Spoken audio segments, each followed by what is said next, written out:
Passive people merely accept the current state of affairs, and they usually feel helpless to change the situation.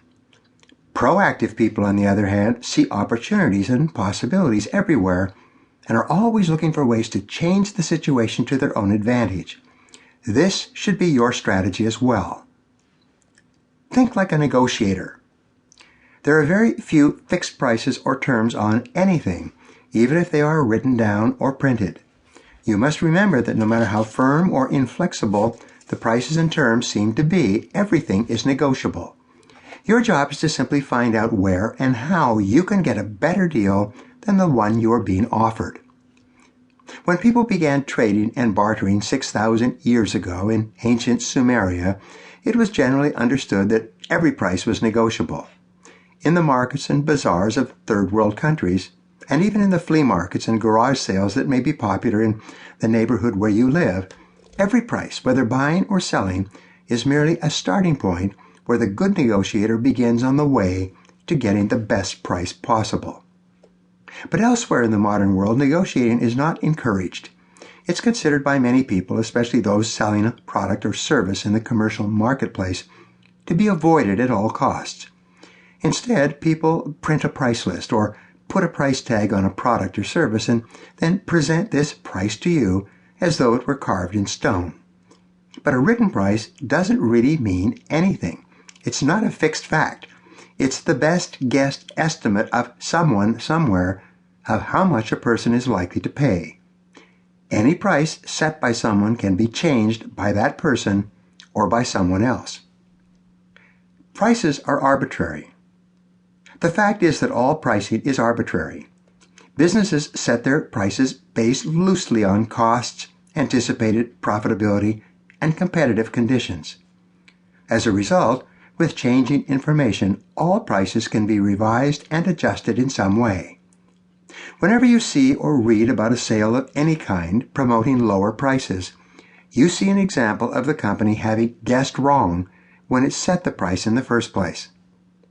You should develop the attitude that no matter what the asking price is at the moment, you can improve this deal in some way in your favor.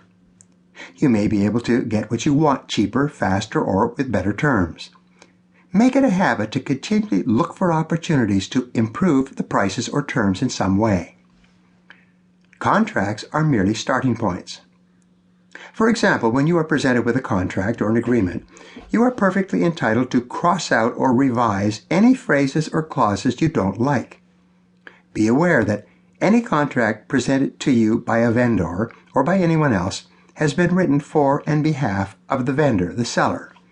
There's very little in the contract that exists to serve your purposes in any way. Never allow yourself to be intimidated by the fact that a contract or sales agreement is written down and official looking. Some years ago, we took out a 5-year lease on new space in a new office building.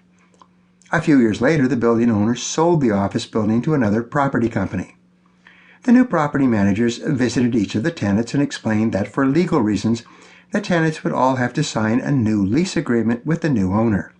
But we were told there was nothing to be concerned about.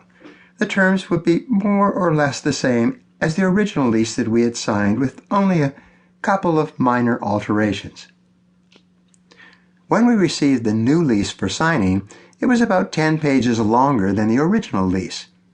A friend of mine, a commercial office leasing specialist, reviewed it for me and found 52 additions and subtractions from the original lease. And every one of them, without exception, was immediately detrimental or potentially detrimental to our business.